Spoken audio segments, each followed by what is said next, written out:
The story begins with a grand royal ball, where Cinderella makes her magical entrance thanks to her fairy godmother. She shares a brief, enchanting moment with the prince, but their time together is cut short. As midnight strikes, the magic fades, forcing her to flee the castle in a hurry. The captivated prince is left with only a single glass slipper, unable to forget the mysterious maiden. After a kingdom-wide search, he finally finds the woman whose foot fits the delicate shoe. They marry in a grand ceremony, seemingly destined for a happily ever after. But this fairy tale ending was not meant to last for very long. The fairy godmother soon notices that the new princess is deeply unhappy. Cinderella, now trapped in a lavish chamber, spends every night crying herself to sleep, utterly alone. At some point, the prince had stopped looking for his wife, finding affection with someone else instead. The prince who pursued her so passionately is the very one who caged her. Once the mysterious belle of the ball, she's now just an unloved princess facing eviction. After 10 long years without an heir, her fairy tale has officially expired. Her fairy godmother watches from afar, filled with a deep, agonizing regret. She wishes she could turn back time and destroy the wedding, but her power has faded. In a cruel twist of fate, the once mighty godmother is now just a frail old mouse. Her magic is gone, leaving her too weak to even stand on her own 4 paws. With her last breath, she looks to Cinderella, now a dark, cloaked figure, to grant a final wish. The tiny mouse stumbles forward, pouring all her remaining life force into one last plea. Her only desire is to see the girl she once saved find a reason to genuinely smile again. The godmother remembers a time when Cinderella's laughter was genuine and full of life. She recalls how even with nothing, the girl's smile was her greatest treasure. With her final wish made, the fairy godmother's mouse form finally goes limp. The dark cloaked figure acknowledges the selfless plea, their face hidden behind a mask. Holding the lifeless mouse, the figure marvels at such devotion to another's happiness. In a flash of light, a tiny, cheerful creature appears, claiming to share the same wish. The cloaked being stands on a balcony, making a silent promise to see the wish through. Their new shared goal is to restore the vibrant, joyful woman Cinderella once was. The small creature looks up at its new master, sparkling with magical potential. With glowing red eyes, the cloaked figure accepts the mission to bring Cinderella lasting happiness. The figure laments that the godmother used her final wish for another, instead of for her own life. They briefly wonder if they could have somehow intervened had the wish been different. But the mysterious being quickly dismisses this futile thought, turning to the task at hand. They understand that only Cinderella herself holds the power to break their own curse. Now standing within the palace, the cloaked figure is ready to set their plan in motion. Their resolve is fueled by the memory of the godmother's profound love for the broken princess. They know the godmother's spirit can only find peace if Cinderella finds true joy. With a gentle gesture, the figure releases the godmother's soul, letting it float away. They wish her a better next life, one where she'll never have to meet someone like them again. Meanwhile, a nostalgic lullaby sung by 2 small birds catches Cinderella's attention. The godmother's soul recalls a time when a younger Cinderella would hum a cheerful song while sharing her meager food. Her spirit finds a peaceful rest inside a yellow flower, believing her journey has finally ended. But this tranquil slumber is abruptly shattered by a sudden startling jolt. She's rudely awakened by harsh shouting, wondering if she's somehow ended up in hell instead of heaven. To her dismay, she recognizes the cruel voices of Cinderella's wicked stepsisters. A gentle finger pokes her tiny body, interrupting her panicked thoughts.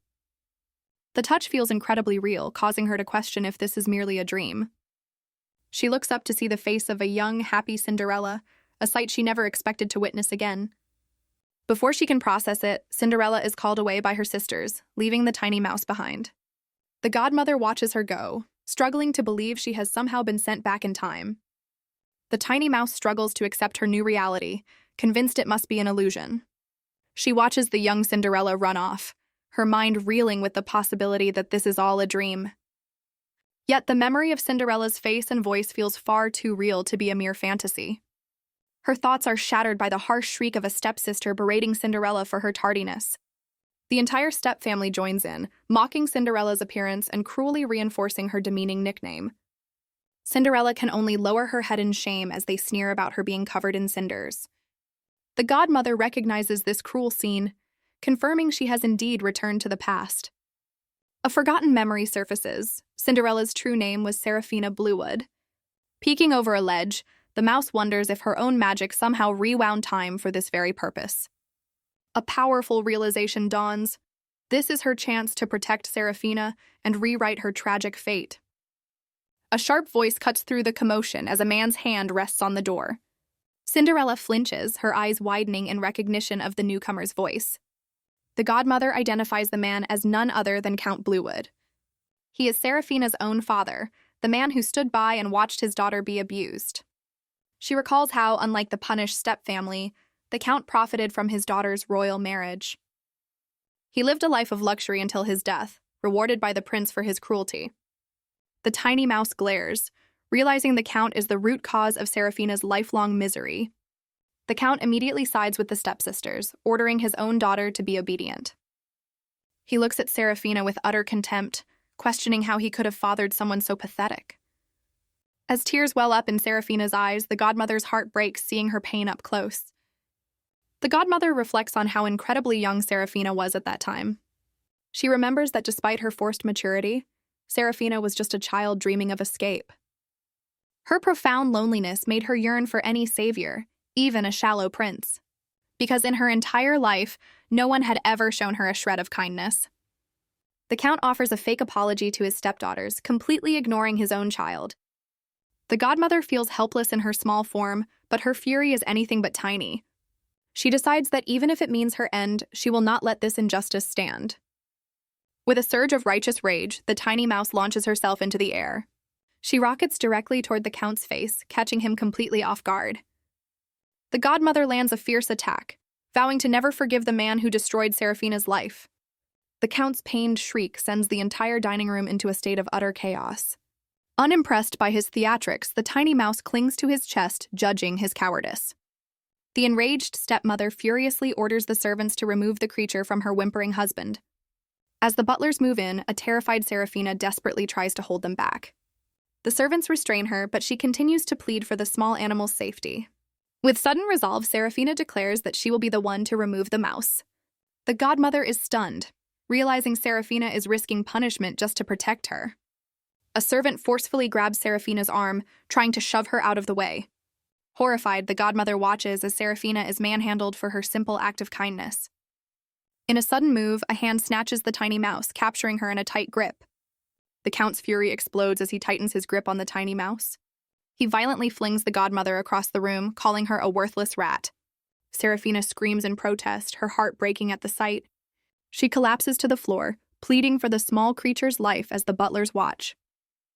The godmother lies motionless, her tiny form looking tragically fragile. Her father berates Serafina, disgusted that she would defend such a creature. Serafina bravely talks back, insisting the mouse is a clean animal from the fields. Her defiance hangs in the air, shocking the cruel family into silence. The stepmother snaps, viciously yanking Serafina's hair in a fit of rage. With a look of pure contempt, she declares her stepdaughter completely insane. Serafina trembles in her stepmother's grasp, her eyes wide with fear. The stepmother cruelly drags her away as Serafina desperately pleads for mercy. The stepsisters watch with smug satisfaction while their father simply walks away from the scene. Serafina is violently thrown into a dark storage room as punishment for her defiance. The door slams shut, leaving her locked inside to contemplate her supposed wrongdoing. She frantically beats against the door, her pleas for freedom echoing in the empty room. A faint sound from behind makes her pause, her desperation turning to sudden concern. She looks down to find the injured godmother in her palm, realizing she needs a healing potion to save her. Her resolve to save the mouse is firm, but she knows she can't even escape the room herself. Tears of guilt stream down her face as she apologizes to the tiny creature for her own powerlessness. The godmother tries to console Serafina, taking the blame for her own reckless actions. She laments her inability to help, feeling just as powerless in the past as she is now.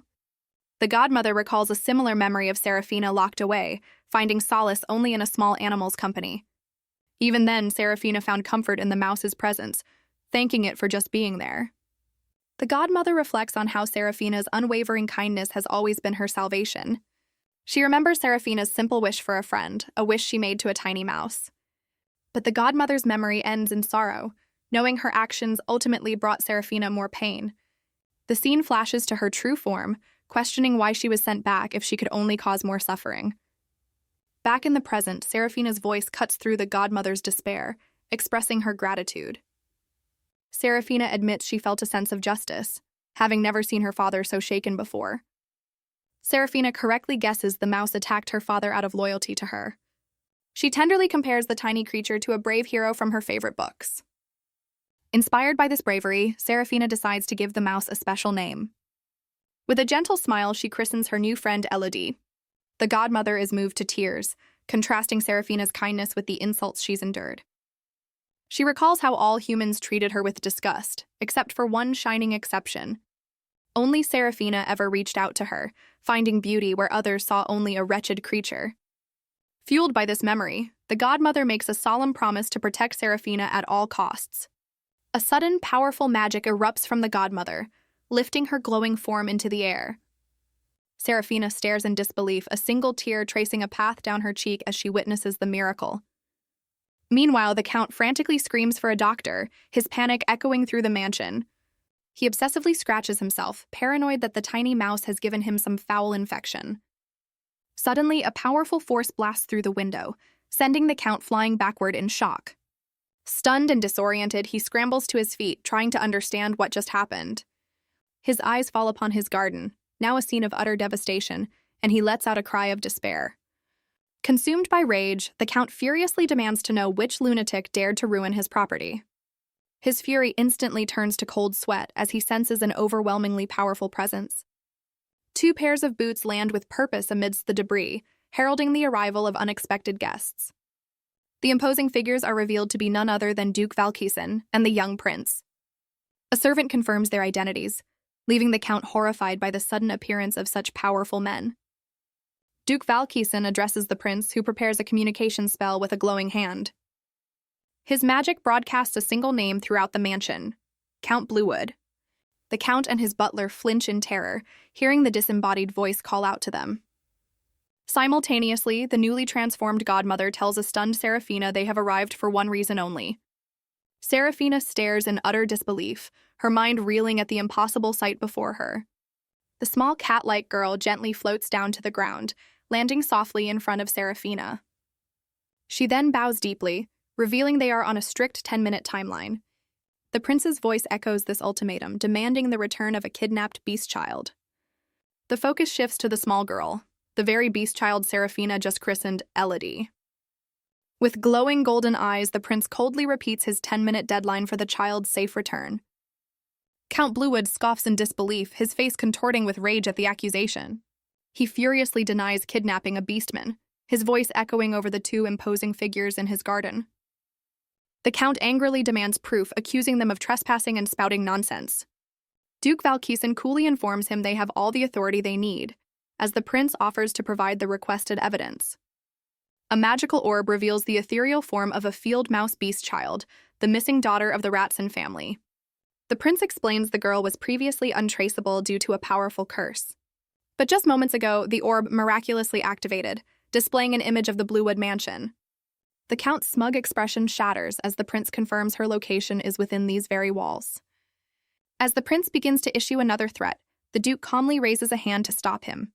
The Duke takes a decisive step forward, warning that any more denials will be met with force. The Duke taps his cane, activating a massive glowing magic circle beneath his feet. With glowing golden eyes, he coldly asks the Count to make his choice. Watching from inside, the Count panics, recognizing the destructive power of the Duke's spell. He desperately tries to reason that a beastman would never be found so deep within the capital. The thought of a rat, a creature he loathes, being the cause of this chaos infuriates him. He tries to convince himself there are no rats in his mansion, but a cold sweat betrays his fear. Suddenly, the specific phrase, "field mouse beastman," echoes in his mind, triggering a memory. He recalls Serafina defending a small creature, insisting it was a clean field mouse from the meadows. The image of that very same mouse in his daughter's hands flashes through his mind, and the horrifying truth dawns on him. The Count's face twists in utter shock as he finally connects the dots. The Count desperately shouts for them to wait, insisting there's been a terrible misunderstanding. He argues his mansion is far too clean for rats, but reluctantly promises to conduct a search. Inside, the Count frantically demands his butler Alfred reveal the location of the little rat. he clarifies with fury, referring to the creature his daughter was trying to protect. The butler's eyes widen in dawning horror as he begins to understand the situation. Alfred confirms that Lady Seraphina kept the creature with her until the very end. The Count grabs his butler in relief, ordering him to check if the beast child is still alive. His relief turns to malice as he commands Alfred to kill the creature on sight if found. Meanwhile, the godmother explains to Seraphina why Duke Valkisen is known as the King of Beasts. It's revealed that the Valkisen family are the sole human nobles who engage with beastmen in the borderlands. The godmother explains that for a family like the Valkisens to intervene, the beast child must be extraordinarily important. A flashback shows the Count threatening a young Seraphina, warning her that revealing his secrets would be the end for them both. He had viciously commanded her to erase all traces of his misdeeds, silencing her with fear. Back in the present, the newly transformed Elodie looks down at her human form in complete bewilderment. Seraphina calls out her name, causing the startled child to look up with wide, curious eyes. Overwhelmed with relief, Seraphina rushes forward and sweeps the small girl into a tight embrace. She pulls back to frantically check the child for any lingering injuries, her face a mask of concern. Elodie shyly confirms she's fine as Seraphina gently cups her face, still processing the miracle. Seraphina's attention is then drawn to a pair of twitching, furry ears atop the girl's head. Her gaze follows the gentle swish of a long tail, finally grasping the full extent of the transformation. Seraphina excitedly realizes Elodie is a beastman, leaving the child utterly bewildered by the news. The flustered girl insists it's impossible, having only ever known life as a rat. Seraphina gently points out that her books say normal animals can't just turn into people. She explains that only beastmen can shift between animal and human forms, often keeping some animal traits. Seraphina happily concludes that Elodie is, in fact, a field mouse beastman. Elodie stares at her new hands, fearing this incredible transformation is just a dream. The small girl admits she's terrified this miracle will suddenly disappear. Seraphina's expression softens with profound empathy for the child's fear. She understands the unimaginable cruelty Elodie must have endured with a human mind trapped in a rat's body. Pulling her into a tight hug, Seraphina promises they will explore this new life together once they're safe. Seraphina warmly reassures the child that she will help her, because they are friends. Their moment is violently interrupted as Alfred and a group of armed servants storm the room.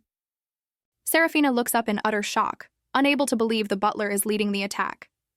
Alfred nervously adjusts his tie, confirming he found them just as the Count predicted. A dark memory flashes, showing a younger Seraphina fearfully protecting the child from a past threat. Alfred furiously relays the Count's orders to kill the beastman, threatening his men with death if they fail. Seraphina desperately shoves Elodie away, screaming for her to run as the servants charge. Elodie flees in terror, realizing that because they know she's a beastman, she is their only target. Knowing her small size is an advantage, Elodie transforms back into a field mouse mid-sprint. The mouse darts into a crack in the wall, leaving the furious servants cursing at her escape. The servants begin smashing the wall, forcing Elodie to accept this is no capture, but a hunt to the death. Seraphina watches in horror, desperately pleading with them to stop their destructive rampage. Hidden within the walls, Elodie's terror hardens into fierce defiance, refusing to be killed so easily. She clings to the memory of Seraphina's promise, vowing to live and find happiness with her friend. This powerful resolve fills her with a new strength, determined that her life will not end here. Alfred frantically urges his men to finish the job before their brutal actions are discovered. A calm, imposing voice suddenly cuts through the chaos, demanding to know what they are doing.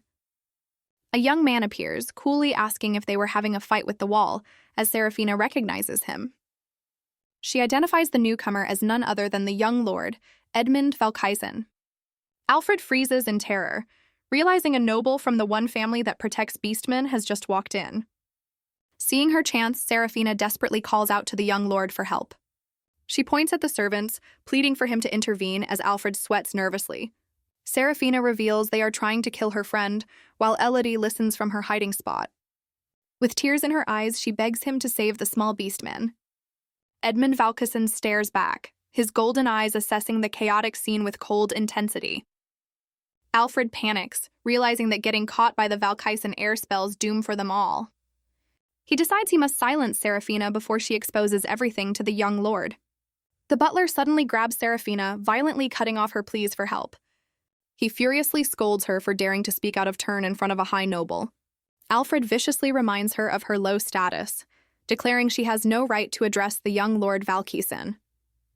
Alfred violently shoves her, his face twisted in rage as he insults her very being. A painful memory surfaces of her being thrown to the floor, told she was utterly worthless. She recalls being ostracized, reminded that even her own father, the Count, never acknowledged her. The cruel words of other nobles echo in her mind, branding her as nothing more than a dirty maid. Back in the present, her hands tremble as she fights against the resurgence of her past trauma. She remembers the crushing loneliness of her childhood, isolated and surrounded by thorns of cruelty. Despite the abuse from the noblewomen, a defiant thought sparks within her. Even the Count's disdain couldn't completely break her spirit, though she was forced to live as a servant. Her thoughts turn to a warm memory of Elodie, the one small friend who brought light into her lonely life. With her precious friend's life on the line, Seraphina's resolve hardens, refusing to stand by any longer. She defiantly announces her name is Seraphina Bluewood, the youngest daughter of the family. Alfred recoils in disbelief, furiously accusing her of insanity for claiming to be a noble lady. She fights back against his grip, a sudden and shocking change from her usual passive demeanor. The memory of being dismissed as a filthy girl whose words meant nothing flashes through her mind. Edmund Valkisen suddenly steps in, grabbing Alfred's wrist and bringing the confrontation to a halt. The butler quickly tries to regain control, apologizing profusely and attempting to dismiss Seraphina as insignificant. With a chilling look, the young lord repeats his order for Alfred to release her immediately. Edmund applies pressure to Alfred's wrist, forcing the butler to yelp and let go. As Alfred nurses his hand in shock, Edmund coolly addresses the girl, acknowledging her name is Seraphina Bluewood. He then adds that he's never heard of a lady by that name in the Bluewood family, putting her on the spot. Seraphina falters as Alfred smirks, confident her claim is baseless since the Count never acknowledged her. She clenches her fist, declaring that his belief in her status is completely irrelevant. Her only plea is for him to save her friend hiding in the wall, regardless of what happens to her. She urgently explains her friend is a newly transformed field mouse beastman, banking on the Valkisen's reputation for help. Alfred tries to shut her down, but Edmund calmly silences the panicked butler. The young lord reveals a glowing blue orb, stating it proves her words are not a lie. From her hiding spot, Elodie stares in wonder at the mysterious, shining artifact. Edmund realizes the orb confirms a match. The very lady his family has been searching for is right here. A wave of unseen power from the young lord sends Alfred flying, leaving Seraphina stunned. Her eyes widen in dawning relief, understanding the powerful Valkisen family was searching for Elodie all along. Edmund observes the magic orb, which now points directly at the crack in the wall. A horrified Alfred realizes the orb is indicating the exact spot where Elodie was hiding. The young lord picks up a discarded sledgehammer, his grip tight with purpose. He strides towards the wall, ordering the terrified butler to get out of his way. Alfred frantically tries to intervene, begging the young lord to reconsider his destructive approach. Ignoring the butler's pleas, Edmund raises the heavy tool, his golden eyes glowing with resolve. He unleashes a mighty swing, shattering the wall with a single powerful blow. Alfred cries out in shock as the wall explodes, showering him with dust and debris. As the dust clears, Edmund stands unfazed before the newly created opening, with Seraphina looking on. A faint smile plays on his lips as he confirms that just as he expected, his target is there. Frozen in place, the tiny mouse beastman stares in shock as the young lord formally addresses her. Edmund kneels, gently extending his hand to the terrified creature to show he means no harm. With a confident smile, he calmly informs the little beastman that he has come specifically to rescue her. Elodie looks up with wide, hopeful eyes, scarcely believing this powerful noble is here for her. Her mind races with confusion, desperately trying to understand the identity of her mysterious savior. Transforming back, Elodie is immediately embraced by a tearful Seraphina who apologizes for her own helplessness. Elodie comforts her friend, insisting that Seraphina was incredibly brave for facing down the servants despite the danger. With tears streaming down her face, the little girl passionately declares that Seraphina is the most courageous person she knows. Touched by her friend's fierce loyalty, a gentle smile of acceptance graces Seraphina's lips. The young lord silently offers a handkerchief to a surprised Seraphina, a quiet gesture of kindness. The young lord calmly offers a handkerchief, telling her to wipe away her tears. Serafina looks up, her face flushing in surprise at his unexpected gesture of kindness. She hesitantly takes the handkerchief, her fingers brushing against his as she quietly thanks him. Turning to her friend, Serafina gently dabs Elodie's face, a tender and selfless act. Edmund observes the exchange, a flicker of confusion crossing his face at the unusual situation. Elodie's inner beast awakens, convinced the young lord is trying to make a move on her precious friend. The little beastman jumps between them, flustered and trying to create a protective barrier. Elodie then boldly warns the powerful noble to keep his distance, her loyalty to Serafina absolute. Ignoring the warning, Edmund calmly informs them the Duke is waiting, much to Serafina's shock. As they walk, a fuming Elodie complains that the young lord is standing far too close to her friend. The Duke of Valkisen sits with the Count, calmly sipping tea while the Count internally panics over the unannounced visit. The Countess tries to flatter their powerful guest, much to her husband's silent, seething frustration. With a chillingly casual air, the Duke questions the delay in dispatching one small rat. The Count begins to sweat, growing concerned that his servants have somehow failed and let the target escape. A servant announces an arrival, and the Count, eager for a report, orders them to be let in immediately. A sinister grin spreads across the Count's face, certain he's about to receive news of the rat's demise. The doors swing open to reveal a bright light as the young lord formally addresses his grandfather. Edmund enters with Serafina and Elodie, announcing he has brought the lady they were seeking, stunning the Count. The Count's face contorts in horror as he realizes the rat was a beastman, and she's with the young lord himself. As Elodie snuggles into her arms, Serafina desperately hopes the powerful nobles are unaware of the Bluewood's murderous plot. The Count desperately schemes, convinced he can still fool the Duke and salvage the situation. He approaches Serafina, attempting to frame her as the one who heroically rescued the young beastmen. The Count tries to take Elodie, promising a reward, but the little girl clings fiercely to her friend. Elodie sees right through his plot to separate them and threaten her into silence. She defiantly refuses to go along with the Count's manipulative plan.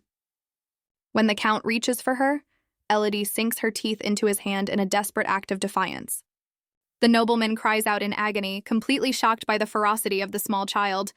In his pain-fueled rage, the Count accidentally confesses his murderous intent before clapping a hand over his mouth. The young lord's cold gaze locks onto the Count, having overheard the damning admission. As his wife confronts him, the terrified Count frantically denies ever giving such an order. The Count frantically tries to shift the blame to his servants, but Elodie's furious glare tells the real story. Unimpressed by the pathetic denial, the Duke calmly removes a small object from his ear. He admits he suspected Count Bluewood from the start, but his grandson insisted on giving him the benefit of the doubt. Holding up the object, the Duke declares that the time for pretending is officially over. The young lord calls out, and the Count's blood runs cold as he recognizes the voice of his butler, Alfred. A recording plays, broadcasting Alfred's panicked order to dispose of the rat beastkin. The butler's voice continues, cursing the child for hiding in a crack in the wall. Alfred's desperate screams to finish the job quickly are heard, along with Serafina's defiant protests. The Duke reveals the object is a magic earring, capable of transmitting entire conversations when paired with its match. A smug Edmund reveals the matching earring, confirming he has heard every single incriminating word.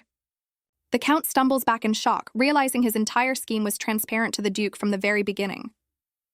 The Duke then calmly summons Elodie, but the terrified child clings to Serafina for safety. Despite Serafina's reassurances, Elodie protests as the powerful Duke gently takes her into his arms. Holding the child, the Duke reports into a communication device that the young lady has been secured, leaving Elodie bewildered. A voice on the other end asks the Duke for instructions on how to proceed with the guilty parties. As the Duke holds Elodie, the Count and Countess are effectively cornered, their fate now sealed. Elodie's eyes widen in alarm as she overhears the Duke calmly agreeing to a shockingly severe punishment. The Count and Countess tremble in fear as guards move to apprehend them, their downfall swift and absolute. The Duke issues a chilling warning, advising the Count that any attempt to escape would be utterly futile. He reveals that the eyes and ears of the animal kingdom will always find him, as a giant hamster spirit materializes to prove his point. The Duke's final ominous promise hangs in the air, sealing the Count's fate. As the young lord walks away, the Count collapses in despair, his wife unable to console him over their family's ruin. With the matter settled, the Duke declares their business is done and prepares to leave with Elodie and a concerned Serafina. The powerful noble then offers to reunite the bewildered Elodie, whom he calls Lady Ratson, with her family. The young lord confirms with a gentle smile that the orphan child does indeed have parents. He further reveals that they have been desperately searching for their lost daughter for a very long time. Elodie processes the shocking truth. She's a lost noble lady whose rescue was the Valkisen's true mission. Overwhelmed by the sudden revelations, the little girl clutches the Duke's lapel, her world turned upside down. A newfound determination emerges as she decides she wants to meet the family she never knew she had. A spark of excitement lights up her eyes as she realizes her own importance, understanding she must come from a powerful lineage. Elodie excitedly imagines dressing Seraphina in beautiful new clothes once they're home. Her fantasy continues with them sharing delicious cakes and playing together on a big, fluffy bed. The dream culminates in a vision of them sharing a joyous, heartfelt hug. Turning to her friend, Elodie eagerly asks Seraphina to come with her, catching the maid off guard. Seraphina is taken aback, admitting she's never considered leaving her life at the estate. She wonders if she could truly find happiness by leaving everything behind to be with Elodie. In a flash, Elodie transforms back into her tiny rat form on the Duke's shoulder. As a small rodent, she repeats her plea, insisting that Seraphina must come with them. Seraphina cries out, making a powerful declaration against her old life of misery.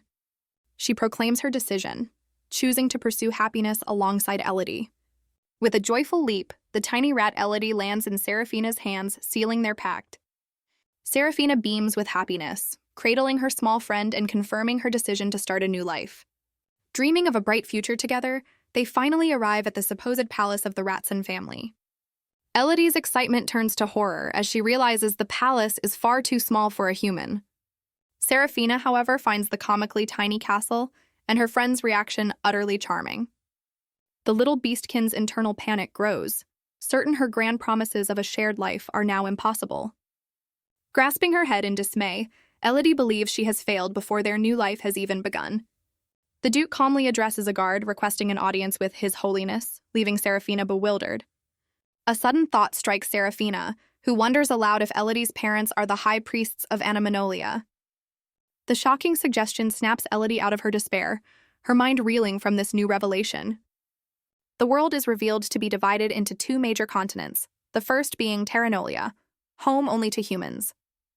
A blinding flash of light signifies the sharp separation between the human and beastkin worlds. Its counterpart is Annex, a realm of beasts, with the Valkisen territory guarding the border between them. Travel between these two worlds is strictly controlled, requiring a thorough examination within the Valkisen domain. The Duke's stern profile underscores the harsh reality that the two continents are completely separate. This effectively isolates Annex, turning it into a mysterious land of beasts, entirely cut off from humanity. Standing before the Grand Temple, the tiny rat processes the staggering possibility that her parents are the high priests of this sacred land. A distant memory surfaces for Seraphina, who recalls a rumor about the high priest's daughter vanishing years ago. The lore of Annex dictates that abilities are passed through bloodline, with the role of high priest reserved for the family with the most powerful healing magic. The truth dawns on Elodie as she connects her own miraculous healing to the powerful abilities she must have inherited from her parents. A guard informs the Duke that His Holiness is waiting, as Elodie observes in her tiny rat form. The powerful noble kneels, gently beckoning the small rodent to follow him to the grand meeting. Elodie is carefully scooped up, her tiny form fitting perfectly in the palm of a protective hand. Her heart pounds with a mix of fear and excitement as she prepares to finally meet her parents. Before her stand two tearful, robed rodents, the high priests, her long-lost mother and father. Gently placed on the ground, Elodie is suddenly overwhelmed by the confusing reality of the reunion. She freezes, paralyzed by the weight of expectation, and unsure how to even begin speaking to them. Her mind flashes back to a life of desperate survival, where the concept of family was an unaffordable luxury. Having spent her entire life alone and fighting for scraps, she realizes she has no idea how to be a daughter. But before her anxiety can take over, her mother rushes forward, pulling her into a long-awaited emotional embrace. Her mother holds her close, tearfully seeking confirmation that she is truly their long-lost child. Overwhelmed by emotion, both parents envelop their daughter in a tight, desperate hug. The Duke and Seraphina watch with quiet relief as the high priests pour out years of sorrow and joy.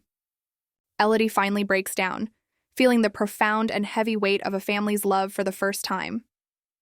Her tiny paw clings to her mother, understanding the immeasurable affection they held for her all this time. In their arms, the little beastkin finally accepts the beautiful, overwhelming truth. She has a family. Squished between them, she fully grasps the reality that these two loving rodents are her parents. Seeing their tear-streaked faces, she realizes that even when she felt lost, she was never truly alone. Gazing upon the grand temple, a single thought crystallizes in her mind. She is finally home. Her own tears gone, Elodie comforts her crying parents, gently wiping their faces and assuring them she's fine. Elodie begins to explain her history, recalling how Serafina was the one who always saved her. The memory of Serafina's gentle care and unwavering support during her hardship is still vivid. With grateful tears, she explains that she's only here today because of her friend's kindness. Her father turns his attention to the human, and Elodie proudly confirms that this is her cherished friend. The high priest, filled with gratitude, commands his guard to prepare a magnificent banquet to honor their daughter's savior. In response to his command, a magnificent feast is laid out, perfectly scaled for the rodent residents. Serafina kneels before the tiny table, utterly enchanted by the adorable miniature feast. Overjoyed, she thanks them profusely, captivated by the charming and adorable miniature tableware. Elodie is taken aback, realizing with surprise that Serafina genuinely loves the tiny world she had been so ashamed of. As her mother offers her a nutritious dish, a flustered Elodie insists on feeding herself, still unused to being doted on. With her emotions in check, the high priestess restores order to the table, much to her husband's quiet admiration. Her father, however, takes the coddling to another level, suggesting they feed her gently to avoid startling her. The mood shifts as her mother reveals the Duke told her a crucial piece of information about Elodie. Her mother brings up the incredible news she heard, that Elodie can transform into a human. Elodie looks up from her food, puzzled, as her mother presses for details on how the curse was lifted. Serafina recalls Elodie's story, realizing the curse must have been formidable to have hidden her identity so completely. Elodie searches her memory, realizing the only person present when the magic broke was Serafina. She confesses her own uncertainty about the event, a mystery her father finds utterly fascinating. The Duke interjects with a serious expression, focusing his attention on Elodie and the nature of her curse. He reveals the fairy tale condition for breaking the spell, a kiss of true love, just like the one Serafina gave her. A single shocking thought flashes through Elodie's mind. She breaks into a cold sweat, connecting the Duke's revelation to Serafina's actions. In a sudden burst of magic, Elodie transforms into her beastkin form, startling everyone at the table. She confronts a surprised Serafina, desperately asking if she truly loves her. Serafina simply offers a gentle, knowing smile in response. With a radiant expression, she happily confirms that for her, it was love at first sight. She adds that anyone would be charmed by Elodie, leaving the little beastkin utterly stunned. Elodie is visibly moved, her heart pounding at the pure sincerity of the confession. In her mind, Serafina becomes an angelic figure, her ultimate salvation and happiness. Overwhelmed by the intense emotions, Elodie turns and flees the room. Instead of fleeing, Elodie rushes back to Serafina, boldly declaring her wish to live in the human world. Her parents are completely floored, unable to comprehend their daughter's sudden and shocking request. Elodie tearfully reflects that while her family is precious, her true wish was never just for her own happiness. She holds Serafina's shoulders, vowing to keep her promises and never let her friend be sad again. Her mind focuses on the one thing she has wished for above all else. With unwavering resolve, Elodie proclaims she will make Serafina happy for life, leaving her friend stunned. She clarifies that her ultimate desire is intrinsically tied to Serafina's own happiness. Moved by her daughter's selfless love, her mother looks on with gentle understanding. The Duke then makes a surprising proposal, suggesting Elodie stay with the Valkisen family for a while. Her father protests, shocked that his wife seems to be considering such a hasty decision. Her father sweats nervously, completely at a loss for words over the Duke's suggestion. The Duke kneels to their level, calmly stating he expected this and asks if letting her go will be a problem. He explains that while the Valkisen family welcomes all, his serious gaze implies there's more to the story. Her mother, accepting the situation, asks her husband to be strong and pleads with the Duke to keep Elodie safe. Elodie realizes that despite their heartbroken expressions, Her parents are not trying to stop her from leaving. Her sharp mind senses something is wrong, a nuance a normal child would have completely missed. She remembers her curse was broken by Serafina, yet no one else in the temple seems to share her good fortune. The startling truth dawns on her. Even her own parents are still trapped in their beastkin forms. She questions why such powerful figures would live in hiding and so easily let go of their only child. With a newfound understanding, Elodie calmly agrees, realizing the situation is far more complex than she imagined. Elodie realizes her parents are sending her away not out of rejection, but to shield her from a looming danger. She foresees that evidence of this threat will emerge in the very near future. The true enemy is revealed to be the Basilisk family, a venomous snake clan, not her own people. Standing resolute, she questions whether the unfolding events are merely a string of coincidences. Her mind races, trying to connect the dots between her knowledge of the future and this new revelation. The conversation shifts as her mother, in her tiny form, timidly asks about Serafina. Her father acts as an interpreter, asking Serafina for permission to be addressed informally, which she grants. The High Priestess expresses her heartfelt gratitude to Serafina for protecting their child. Her father conveys his wife's deep sentiment, acknowledging an eternal debt to Serafina.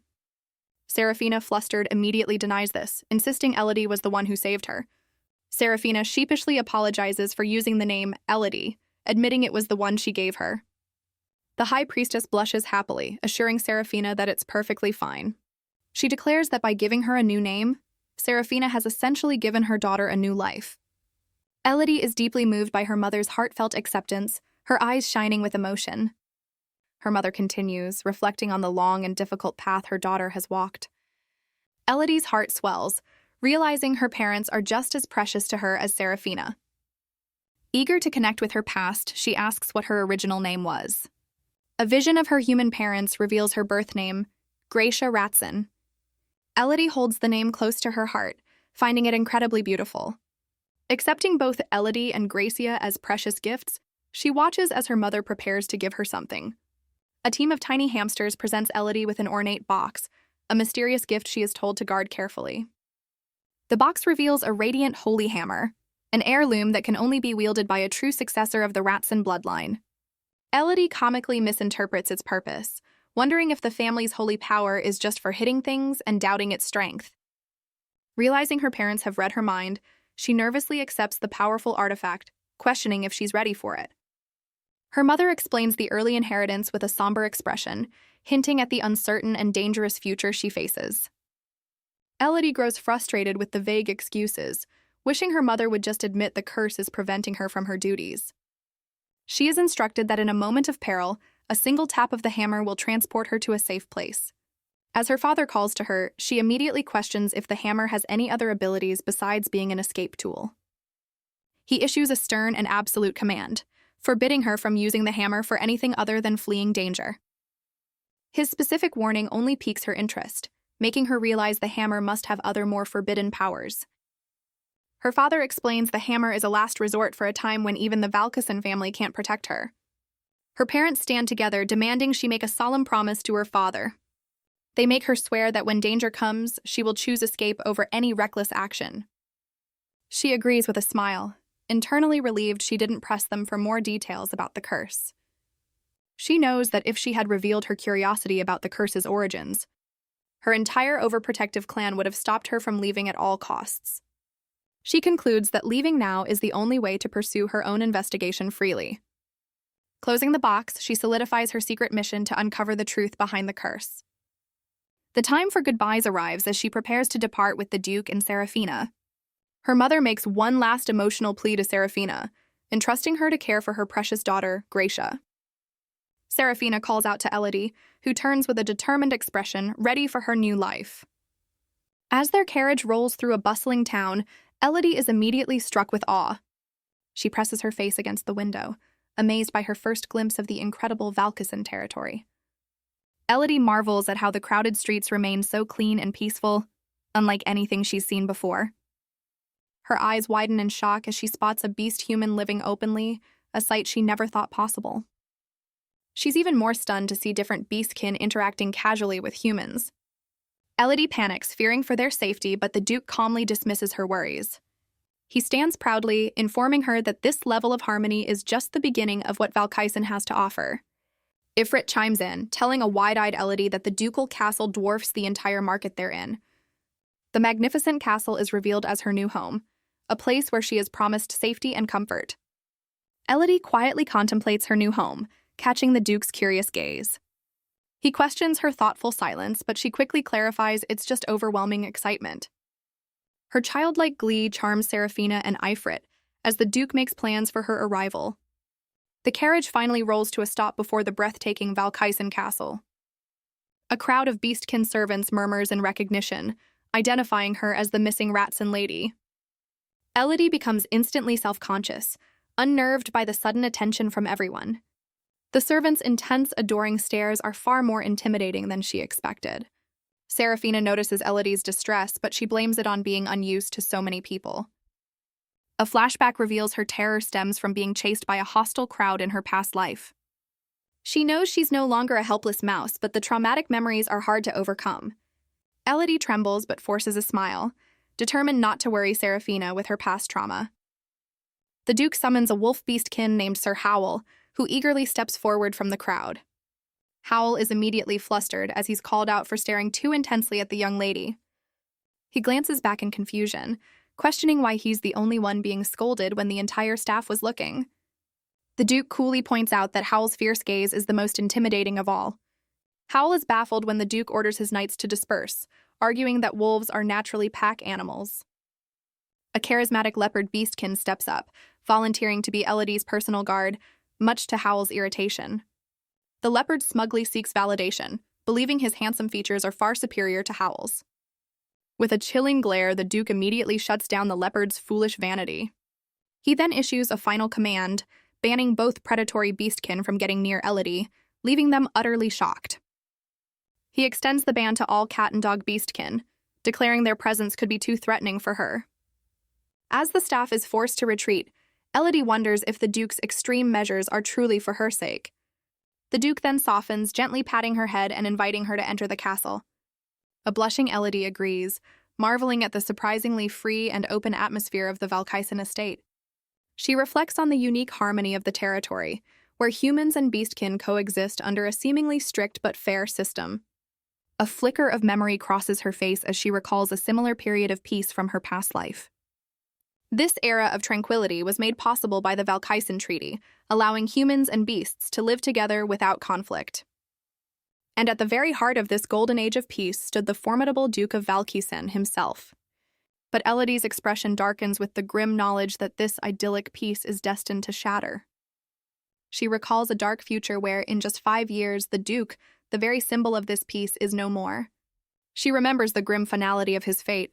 The Duke is destined to die. His mysterious demise from a supposed heart attack becomes the catalyst for a wave of violence against beastkin. This escalating conflict shatters the peace treaty, plunging the world into the Third Great War. She recalls how even the valiant knight Edmund, who fought to protect the land, vanished without a trace. In the war's aftermath, a suspicious ceasefire was declared, and the Valkisen family was framed and annihilated. Elodie knows that even though their name was eventually cleared, the peace between races was lost forever. The Duke's voice pulls her from her dark memories, but she can only think of how his future efforts are doomed to fail. Clenching her fist, she questions if her knowledge of this tragic future gives her the power to change it. Her resolve solidifies. She must repay the kindness of the 2 people who saved her. Filled with a new sense of purpose, Elodie looks up at the Duke, ready to start her mission. She boldly declares her wish for the Duke to live a long, healthy life, catching him off guard. When he questions her sincerity, she eagerly confirms her desire to help him. Elodie proudly offers to check his health, citing her Ratson family heritage, but the Duke remains skeptical of her youth. She confidently lists the vast range of ailments her family can cure, from physical injuries to deep-seated trauma. Her plan hinges on mastering the legendary Ratson family hammer to unlock its full healing potential. The Duke flatly rejects her offer, leaving Elodie completely stunned by his refusal. He insists he knows his own body, but she's gripped by the secret knowledge of his impending doom. He further shuts her down by reminding her the divine artifact is only for dire emergencies, making her deflate. The Duke then chides her for treating the sacred hammer like a toy, warning her of the consequences. Ifrit misinterprets her intentions, telling his grandfather she's just playing doctor, which only infuriates Elodie more. The Duke dismisses her concern, claiming his doctor promised him another 50 years, which leaves Elodie stunned. This new information shatters her theory. She had assumed his heart attack was due to a pre-existing condition. A dark possibility dawns on her. If he was perfectly healthy, his death must have been orchestrated by someone. Her new mission becomes clear. She must carefully monitor everything the Duke consumes to prevent potential foul play. Now inside the Valkisen estate, she feels the weight of her responsibility, knowing she can't let him die on her watch. With steely determination, she vows to prevent the tragic future she knows is coming. Her serious resolve is momentarily forgotten as she's led to her new room, her jaw dropping in amazement. She's completely overwhelmed by the opulent, massive room, realizing this vast space is all for her. The luxury is intimidating. She reflects that her only comfort has been Serafina's embrace, making her feel small and alone in the grand room. Shaking off her unease, she finds a new goal, to become strong enough to protect Serafina and conquer her own fears. With renewed resolve, Elodie is startled by the sound of someone entering her room. A squirrel beastkin introduces herself as the head maid assigned to care for the baby lord. The maid is momentarily confused when Elodie suddenly vanishes from sight. She finds a dusty Elodie under the bed, surprised by how quickly she hid. The maid insists on a change of clothes, but Elodie is unbothered by the dust. Elodie realizes her dress is too tight, recalling it's from 2 years ago before her curse. Squirrel offers her a selection of new outfits, but Elodie is unimpressed after her time as a rat. A rabbit maid excitedly shows off a sparkly dress, asking about Elodie's preferences. Elodie deadpans that style doesn't matter, as clothes aren't a source of food. Her indifference shatters as she sees an entire cart of clothes, asking if they are all for her. The maid notes a dress is too large, but Elodie is only focused on its sky blue color. Her eyes sparkle as she excitedly declares that sky blue is Serafina's favorite color. Elodie continues picking items for her friend, completely ignoring the maid's suggestion to choose for herself. She even finds a matching necklace, completely absorbed in finding the perfect gift for Serafina. The maid joins in, helping Elodie coordinate a full outfit with matching shoes. After careful consideration, Elodie makes her final selection, having assembled the perfect present. She proudly holds the gift box, eager to give Serafina the new outfit she personally chose. Elodie rushes to Serafina's room, unable to wait to see her friend's reaction. Serafina is stunned, wondering how Elodie found an outfit that fits her so perfectly. Elodie beams with pride, knowing she could list hundreds of things Serafina loves. Serafina glows in the new dress, eagerly asking Elodie if it suits her. Elodie is completely starstruck, convinced her friend is an actual angel in disguise. Serafina then reveals she was also picking out clothes for Elodie, much to the little rat's surprise. Elodie spots a bed piled high with outfits, all perfectly sized for a small child. It clicks for Elodie that Serafina was also shopping for her, a gesture her friend happily confirms. Serafina proudly presents a plaid outfit she chose, mentioning others helped as well. She confesses that this was the first thing she wanted to do the moment Elodie turned human again. Deeply touched, Elodie understands they shared the same heartfelt desire to spoil each other. She's struck by her friend's selflessness, realizing Serafina prioritized her comfort over her own. With help from Serafina and the maid, Elodie tries on the new dress, looking at her reflection with wide-eyed delight. Elodie glows with happiness in her new dress, vowing to cherish it forever. She then excitedly urges Serafina to put on the outfit she chose for her friend. With Serafina changing, the head maid suggests a tour of the castle, which Elodie eagerly accepts. The maid gently takes Elodie's hand, ready to begin their sightseeing adventure. As they walk through an enormous hall, the maid explains this wing is the Duke's personal residence. The maid notes they won't visit this area often, but Elodie suddenly freezes, her attention caught by something ahead. She spots the Duke walking with a tall, imposing man who is presenting him with a report. Elodie is struck by the sheer size of the stranger, thinking he's even more massive than the Duke. The maid quickly curtsies, and a nervous Elodie follows suit, greeting the Duke who questions their presence. After the maid explains they're on a tour, the Duke looks down at Elodie, thinking her arrival is perfectly timed. The Duke announces it's time to get something done, leaving a confused Elodie pointing at herself.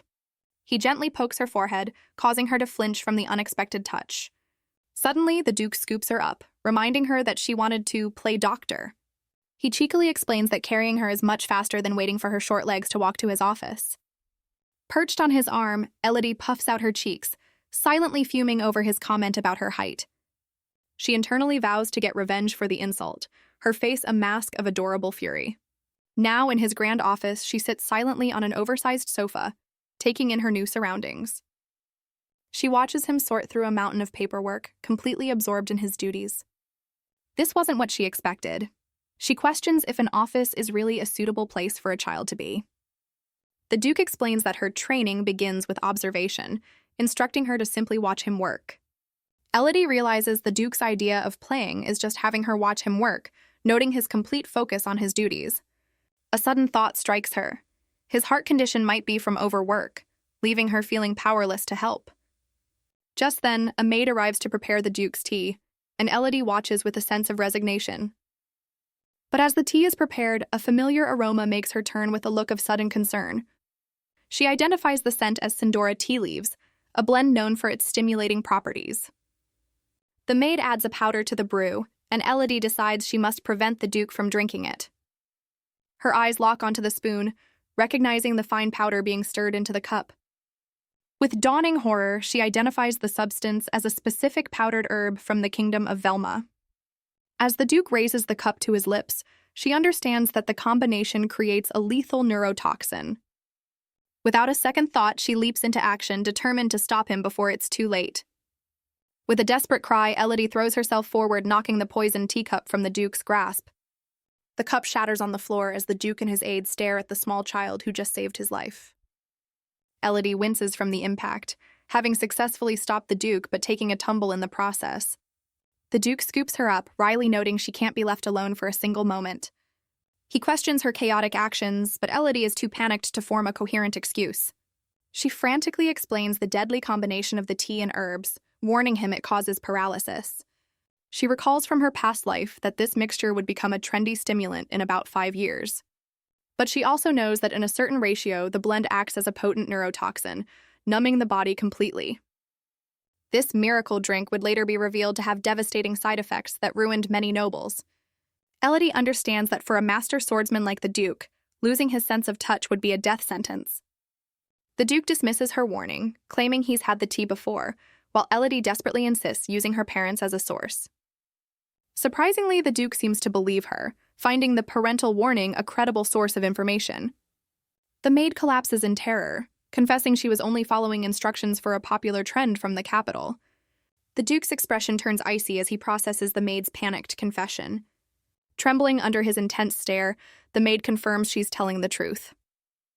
The Duke's aide confirms the maid's story, leaving Elodie in awe of his uncanny ability to discern the truth. But Elodie realizes something is wrong. The herbs are too new to be a trend, meaning someone deliberately misled the maid. With a chilling calm, the Duke demands to know who gave the maid her orders.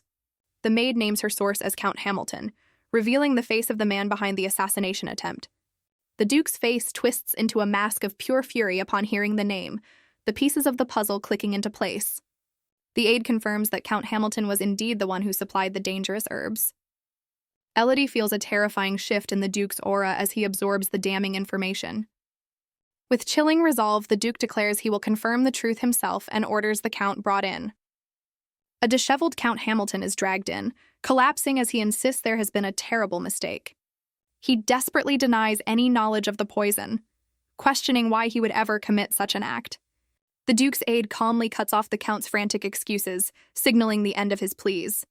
With a confident smirk, the aide reveals they've already traced the herb's ingredients, purchase time, and supply route.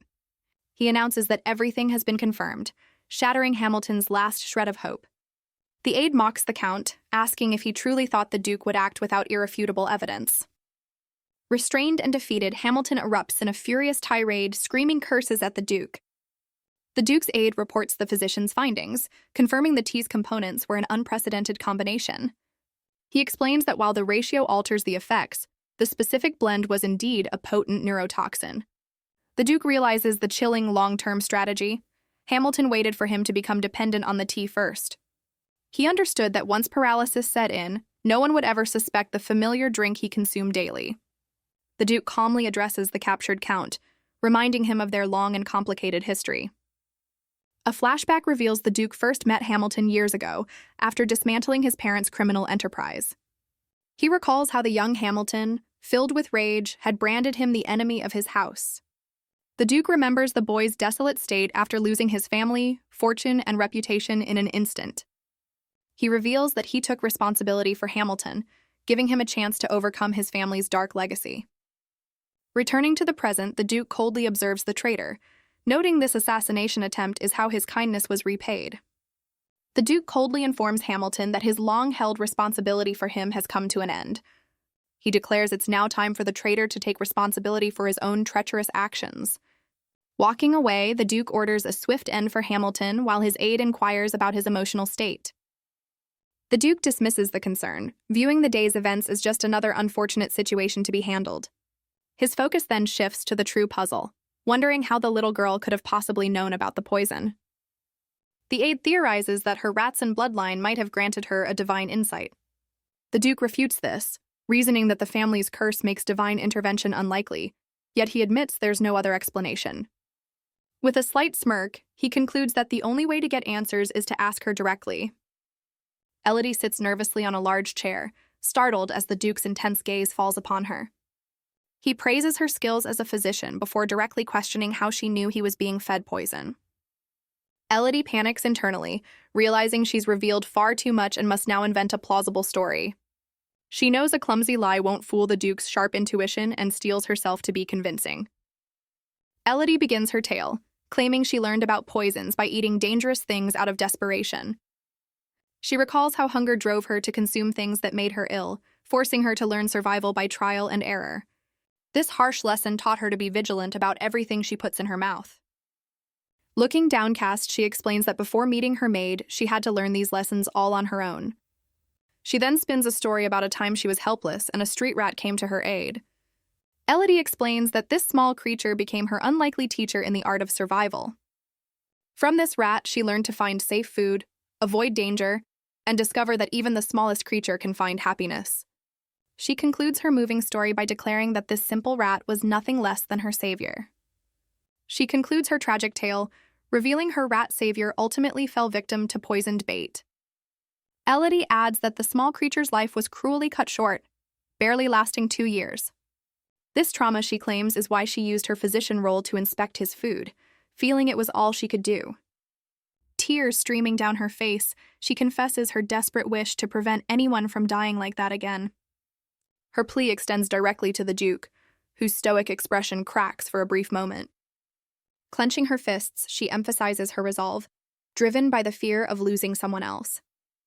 The Duke is visibly taken aback by her genuine and direct concern for his safety. He looks away, internally questioning why he's letting a child's story affect him so deeply.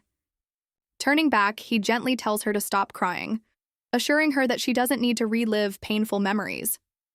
As she wipes her tears, Elodie internally reflects that her act worked, attributing his reaction to his own insecurities. The Duke reassures her, dismissing the traitor Hamilton as an insignificant threat he would never fall for. Elodie is relieved but finds his composure unsettling, realizing he must be used to assassination attempts. This new insight makes her wonder if other, more hidden dangers could still lead to his future demise. Suddenly, the Duke scoops her into his arms as she nervously addresses him with his formal title. He questions her stiff formality, giving her a curious, almost teasing look. With a soft expression, he tells her to start calling him grandfather. A flustered Elodie blushes, hesitantly trying to say the new, more intimate title. He playfully insists on the more casual grandpa, poking her cheek and eliciting a surprised yelp. Setting her down, the Duke taps his cane and announces they are heading out, leaving Elodie to wonder about their destination. He reveals their purpose is to repay her kindness, adding that he also has a special request for her. Elodie is shocked as she recognizes the bubbling pots and sizzling pans of a kitchen. The Duke carries her into the bustling ducal kitchen, much to the surprise of the staff. Mortified, Elodie believes this isn't a reward but a cruel punishment. He proudly presents the grand kitchen, declaring it her new domain to play physician. She worries the cooks will chase her out for being a rat, but the Duke remains unconcerned. In her mind, the staff is already whispering and avoiding her, seeing her as nothing but vermin. Overwhelmed by anxiety, she quietly asks her grandfather if they can leave. He looks down at her, his expression turning serious as he begins to challenge her fear. He then asks a piercing question. Will she spend her entire life hiding in fear? The Duke forces her to confront the very source of her anxiety, the grand kitchen now representing her inner demons. Elodie is shocked, realizing the Duke brought her here specifically to confront her fear of the kitchen. She desperately wants to ask to leave, but terror has stolen her voice. Her mind conjures a terrifying vision of herself as a small rat, fleeing from a giant menacing blade. She's convinced that if she stays, she'll suffer the same fate as the poisoned rat from her fabricated tale. She tries to blame her panic on the head chef's intimidating face, only to be caught completely off guard. Instead of scolding her, the Duke hilariously tells the intimidating bull-headed chef to hide his scary face. But instead of hostility, the entire kitchen staff beams, warmly welcoming the baby Ratson. Utterly stunned, she realizes this welcoming reception is nothing like what she had braced herself for. The Duke gently asks if she still wants to leave, making her realize they weren't avoiding her but giving her space. Stealing her resolve, she decides she can't run away forever, reminding herself that this is why she left home. She knows that to break the Ratson family curse, she must first conquer her own fears. A friendly cook gently takes her hand, and Elodie is startled by the unexpected kindness. The cook beams, warmly inviting the little baby Ratson to bake cookies with her. Elodie realizes the hands she once found so frightening are surprisingly warm and gentle. Finding her voice, she formally declares that she's here to inspect her grandfather's diet. The entire kitchen staff melts at her declaration, eagerly offering to let her design a new meal plan. Though they treat her like a baby, she's determined to prove they've seriously underestimated her. She confidently prepares to write, reminding herself that she's not just any rat, but an elite one. Her grand plan immediately falters as her tiny hand struggles to control the pen, making a clumsy mark. As her confidence crumbles, she suddenly remembers a critical detail about the letter she's supposed to be writing. Her confidence shatters as she internally admits she's never even held a pen before. Her expert diet chart reveals a misspelled menu of sunflower seeds and pine nut powder. The Duke and the kitchen staff share a moment of amusement over her scribbles, realizing she needs basic writing lessons first. Pointing to her strange menu, the Duke questions her choices, leading her to admit it's all she's ever eaten. He gently pokes her cheek, concluding that she's the one in desperate need of a better meal plan. The rabbit-like cook playfully agrees, suggesting her diet is more suited for a mouse and that much better food exists. The head chef then offers to bring her walnut pie and almond milk, a concept that completely baffles her. Despite the explanation, she remains unconvinced, wondering why anyone would go through a complicated process just to eat nuts. However, one taste of the pie sends her into a state of bliss, a culinary experience unlike anything she's ever known. As the cook expresses her delight, Elodie is lost in wonder, amazed by how something can be both crispy and melt in your mouth. The Duke notices her delight and asks if the pie is truly that good, prompting her to offer him a taste. She eagerly holds up a forkful of pie, inviting her grandfather to share her newfound joy. The Duke pauses for a moment, his gaze fixed on her, before deciding to indulge her. His reaction is hilariously underwhelming, and Elodie is puzzled by his complete lack of excitement. She realizes that for a man of his stature, such delicacies are probably just another Tuesday. A new plan forms in her mind. Discovering his favorite food could be the key to preventing his demise. She asks him about his preferences, only for the Duke to bluntly state he has none. Elodie is completely stumped, unable to comprehend how someone could have no favorite things. She tries to explain that true affection for something often comes from the meaning attached to it. She remembers the dress Sarah chose, realizing she loves it not for the fabric, but for the kindness behind the gift. She recalls how her friend Sarah would always think of her whenever she ate something delicious. Back then, Elodie had desperately wished she could share the human food with her beloved friend. She explains that these small shared moments are what give things their true, precious meaning. With a hopeful smile, she asks her grandfather if he has any food that holds a special memory for him. The Duke's stoic reflection stares back from his teacup as he silently considers her question. She presses on, genuinely curious to find something, anything, that he holds dear. His expression in the tea remains unreadable, giving no hint of his thoughts. He finally answers with a curt denial, leaving Elodie stunned, though a new thought seems to cross his mind. Instead of elaborating, he playfully pinches her cheek, remarking on how articulate she is for a child. Deciding their time is up, he abruptly stands and instructs her to eat her fill in the dining hall. He grants her permission to explore the estate freely after she finishes her meal. However, he strictly forbids her from entering the Serenity Annex, warning that it's too dangerous.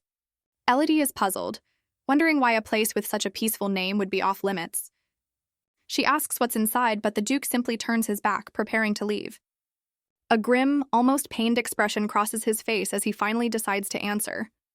He reveals that his grandson is the reason the annex is forbidden, stunning Elodie. She racks her brain trying to figure out which of his grandsons could possibly be there. The narrative shifts, explaining that the Duke of Valkisen has 3 grandsons in total. The firstborn is Edmund, the fierce and capable heir destined to lead the family. The secondborn is Zenobia, a notorious scoundrel known for his decadent and wasteful lifestyle. And then there was the 3rd grandson, whose story is shrouded in tragedy. The youngest, Karen Valkisen, was said to have died young from a congenital illness. Elodie considers this, dismissing the frail, deceased grandson as a potential threat. She deduces that the dangerous person locked away must be the notorious second grandson. Later, she explores the magnificent estate garden with a maid, marveling at its beauty. The maid is delighted to see her enjoying the fresh air after being cooped up inside for so long. Elodie reflects on her wonderful week, filled with new foods and a growing bond with Sarah. But she quickly reminds herself that she can't get distracted from her true mission. Her thoughts are cut short when she spots a large snake slithering through the grass, freezing in terror. The maid, noticing her sudden fear, looks on in confusion, unaware of the lurking danger. Trembling, Elodie points a shaky finger, alerting the maid to the snake in the grass. The squirrel maid comforts her, casually explaining that snakes are a common sight in the vast gardens. This shatters her sense of security, as she connects the snake to the poisoning threat against her grandfather. She nervously asks the maid if dangerous snake beastmen also reside within the estate. The maid proudly confirms the presence of many powerful snake families, prompting Elodie to ask specifically about basilisks.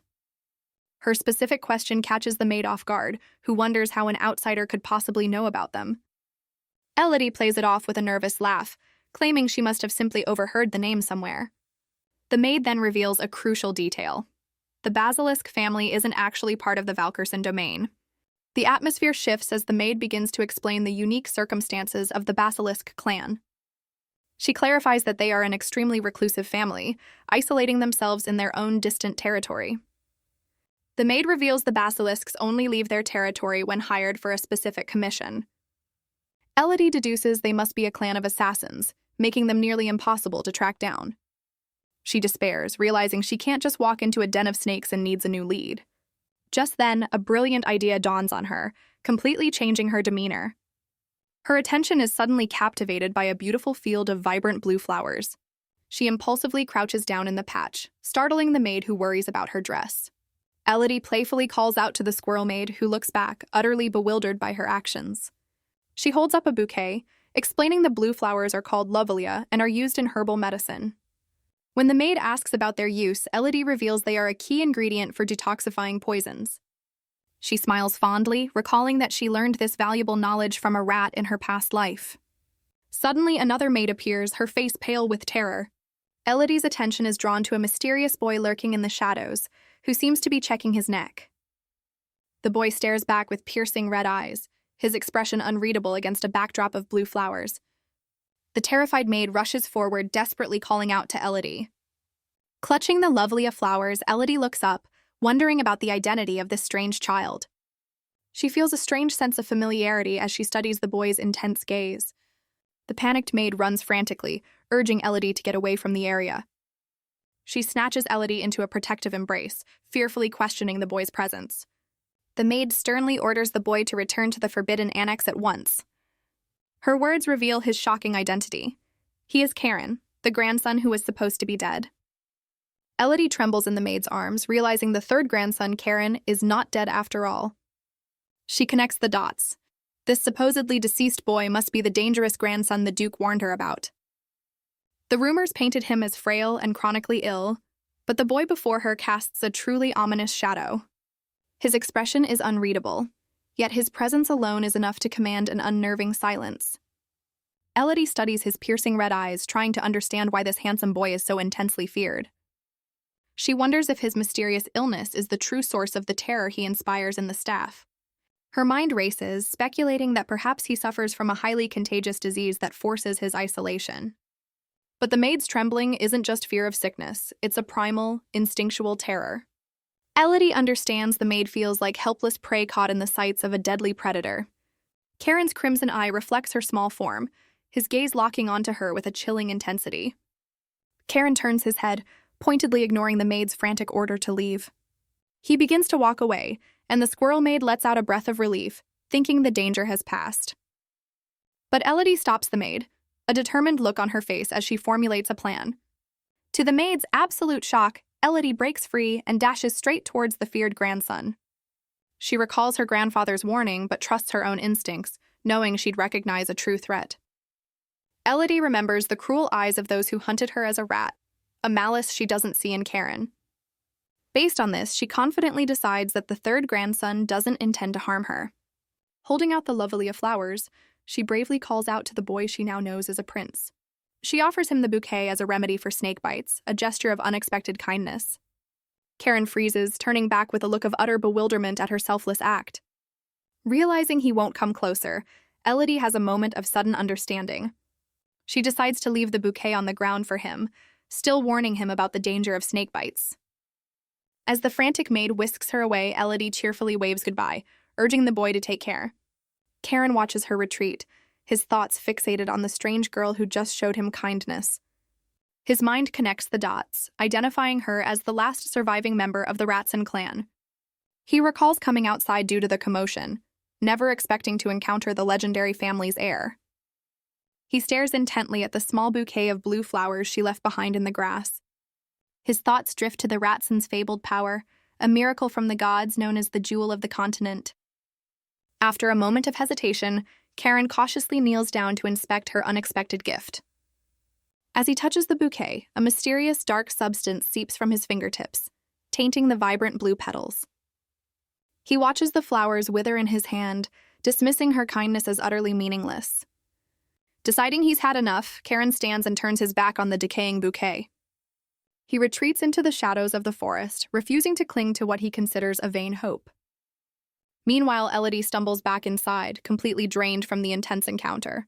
She downplays the incident while the frantic squirrel maid insists she wash away any lingering danger. Feeling exhausted, Elodie yawns and accidentally bumps right into a mysterious stranger.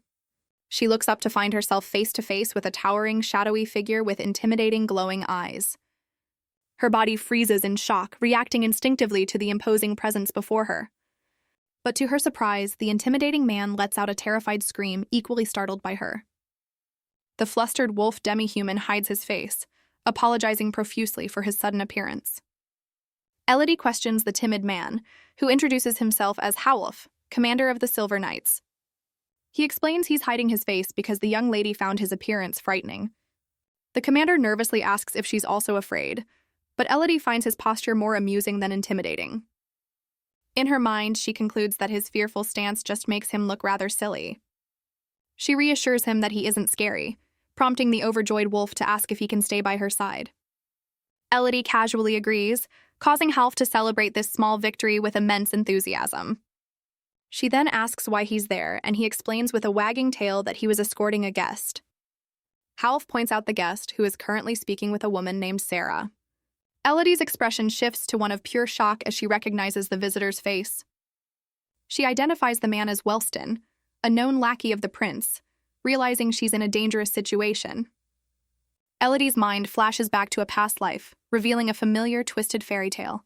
In this memory, Wellston presents a glass slipper to a prince, setting the stage for a classic story.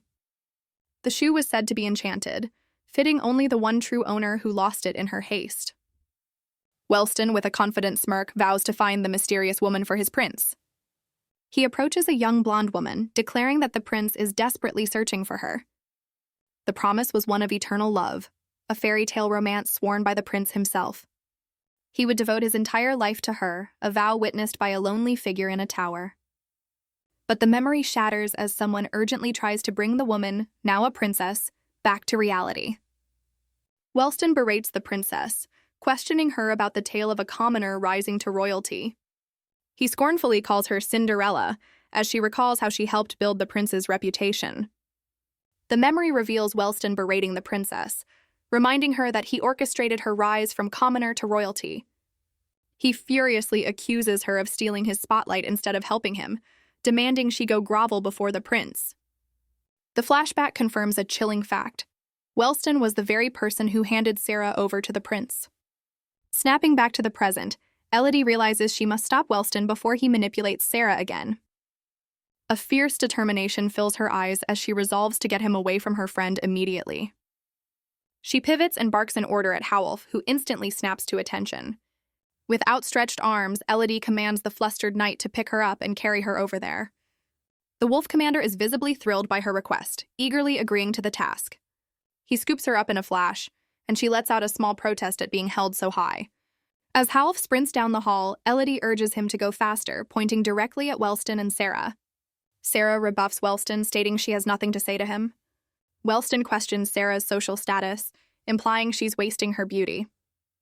He presses her for information about her family background, offering a banquet invitation. Sarah admits her family doesn't treat her well, comparing her situation to a maid's. She explains that her family wouldn't approve of the invitation, even if she accepted. Wellston crudely inquires about Sarah's parentage, suspecting she's illegitimate. He dismisses her family's concerns, suggesting a less reputable role for her. Sarah finds his suggestion offensive and demands he leave. Wellston grabs Sarah's hand, questioning her refusal of his offer. Sarah struggles against his grip, demanding he release her. Just as Wellston makes his move, Elodie soars through the air, hammer raised high for a decisive strike. Howolf cries out in alarm as his precious cargo launches herself at the Viscount. She lands with a thud, leaving Wellston completely flattened on the floor. Elodie recalls her father's warning about not using her holy hammer on people. She cheekily decides that since Wellston isn't a real person, the rule doesn't apply. Ignoring her own dramatic entrance, Elodie immediately rushes to check on Sarah's well-being. Sarah embraces her, downplaying the incident while Elodie presses for details about Wellston's behavior. Howolf explains he allowed the meeting, believing Wellston was there for a simple trade agreement. Sarah apologizes for the trouble, but Elodie sweetly reassures her that everything is fine now. Meanwhile, the dazed Wellston begins to stir, slowly regaining his senses in Howolf's grasp. As Wellston regains consciousness, he notices mysterious glowing orbs materializing around him. The magical lights float around the hall, capturing the stunned attention of everyone present. An authoritative voice suddenly cuts through the tension, demanding to know the source of the commotion. Wellston looks up in horror, recognizing the two imposing figures who have just arrived. The Duke, flanked by a white-haired man, enters the room and sternly asks for an explanation. Elodie forms a sly smile, realizing her grandfather's arrival presents a golden opportunity. She quickly devises a plan to use this situation to completely expel Wellston from their lives. Wellston's confusion turns to pure outrage as he fully grasps the scene. He finds himself bound by thick ropes on the floor, questioning the chaos around him. Wellston protests his treatment to the Duke, who now sits calmly on a sofa with Elodie. The Duke calmly repeats Wellston's own word, rudeness, with a knowing look. He then accuses Wellston of not only making advances on his guest but also laying hands on her. Wellston vehemently denies the claims, insisting he was merely extending a banquet invitation. The Duke places a hand on Elodie's head, questioning the meaning behind Wellston's words. He then reveals that his granddaughter's account of the incident tells a very different story. The Duke lays out his first charge. Wellston acted inappropriately toward a guest of the house.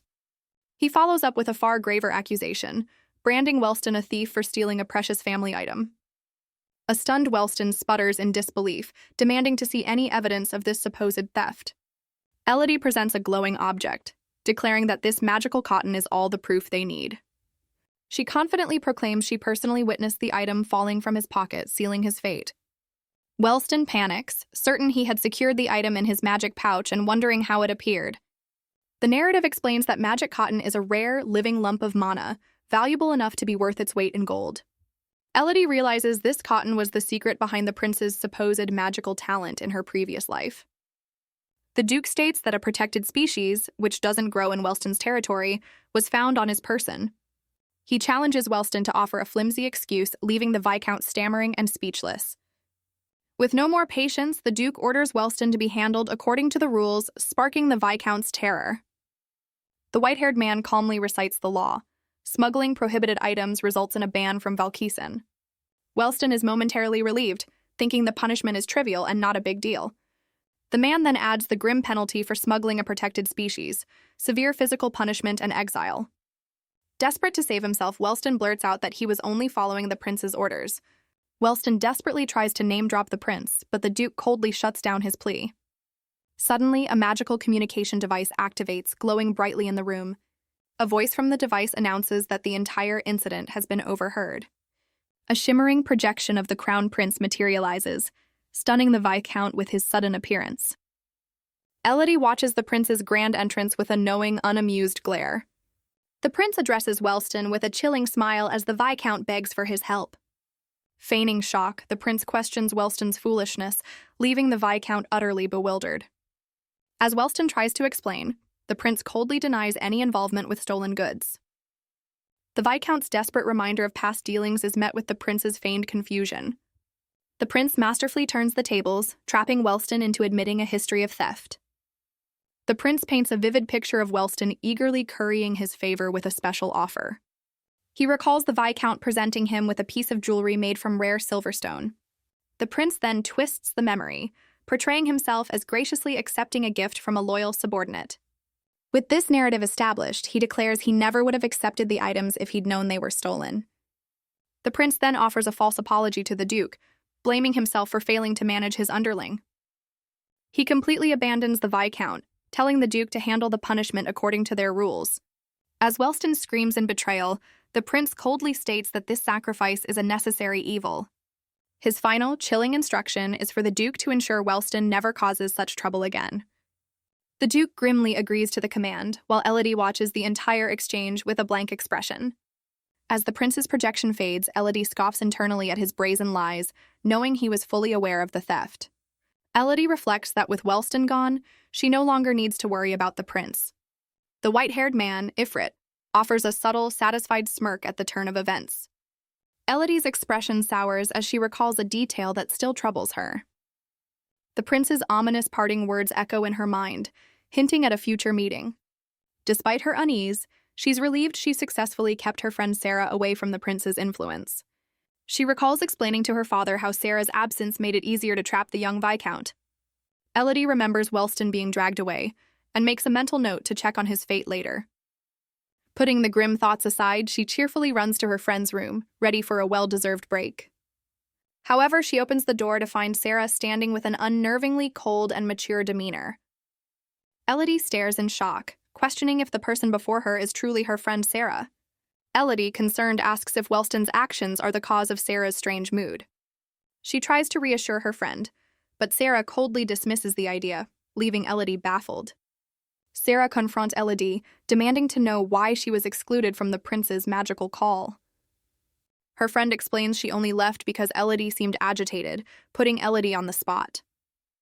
With a pained look, Sarah questions if she's a burden or if Elodie is hiding secrets from her. The direct questions hang in the air, Sarah's gaze filled with a mix of hurt and suspicion. Elodie frantically denies it, internally panicking at the thought of having wounded her friend's feelings. Her true fear is revealed. She was terrified that Sarah's presence would lead to an encounter with the prince. Elodie dreads the possibility of history repeating itself, with the two falling in love all over again. Her actions are driven by a desperate need to protect Sarah from the painful memories of her tragic past life. Elodie's true motive is revealed. She wants Sarah to forge her own future, unbound by a tragic past. Feeling guilty, Elodie offers a heartfelt apology to her dear friend. She quickly offers an excuse, claiming she just wanted to shield Sarah from Wellston's cruel words. Sarah, however, questions this intense affection, admitting she feels undeserving of such care. Elodie is stunned by her friend's insecurity, immediately refuting the very idea. She passionately declares that Sarah is worthy of all the love in the world.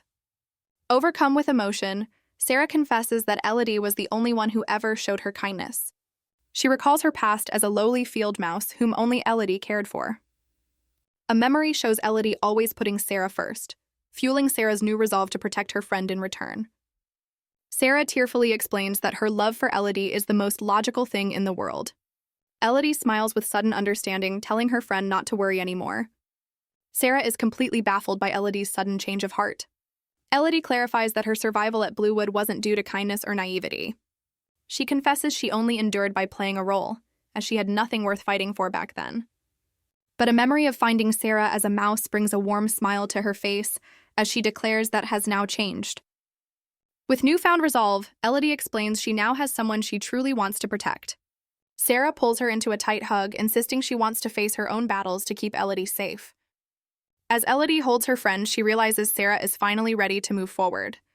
It dawns on Elodie that she was the one who was truly stuck in the past. Looking her friend in the eye, Elodie apologizes, admitting her desperation to protect her went too far. Sarah smiles, understanding Elodie's motives, and suggests they face the next challenge together.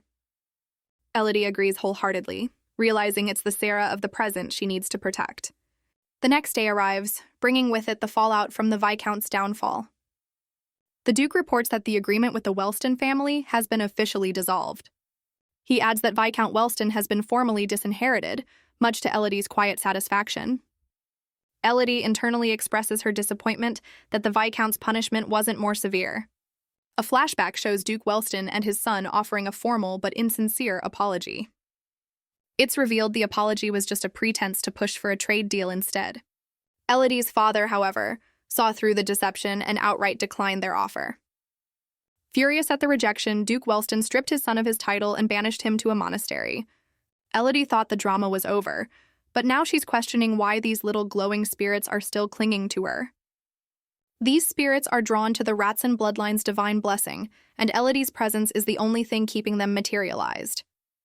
Her father points out that even Ifrit, a non-beastkin, is affected by a powerful instinct to protect her.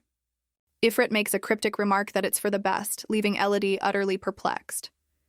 Ifrit starts his explanation by claiming to be a logical person, an assessment Elodie silently confirms.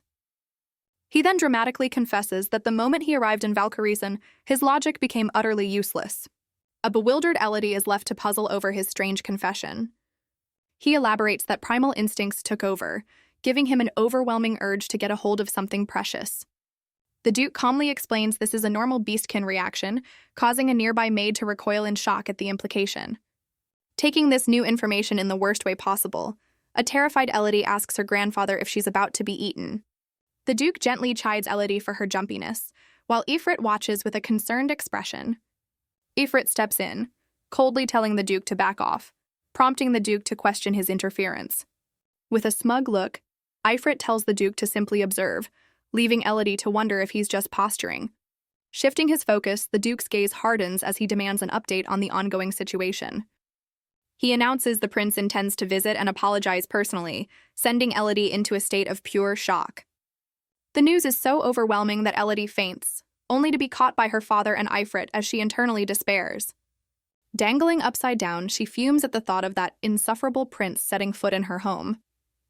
Now upright, Elodie quietly considers if she should use her sacred hammer on the approaching prince.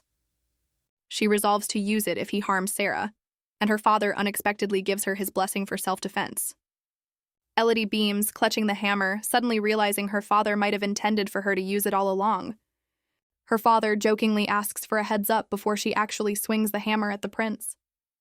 Elodie, however, knows she can't be reckless, acknowledging her luck with Wellston won't repeat with royalty. Realizing a direct assault is foolish, she decides it's time to gather some powerful reinforcements.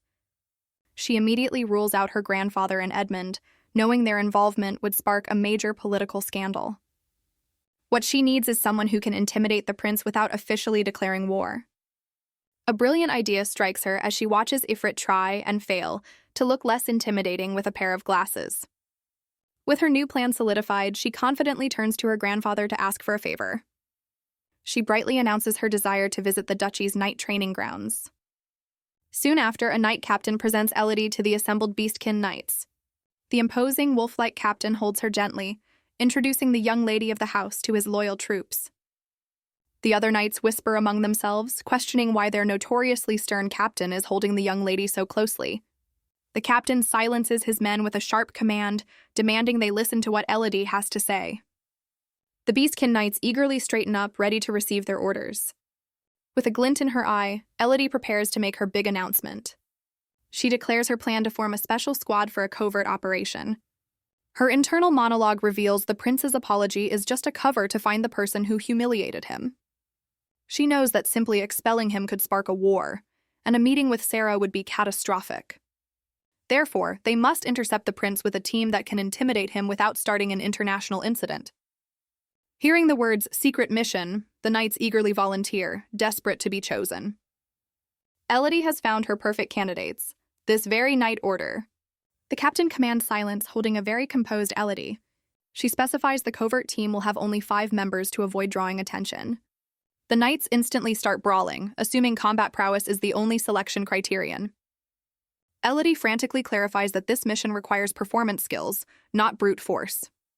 A flashy leopard beastkin suddenly appears, introducing himself as Leopard, captain of the Golden Knight Order. The wolf captain coldly tells the uninvited guest to leave and stop disrupting the selection process. Leopard slyly suggests that the young lady herself should be the one to decide if he gets a chance.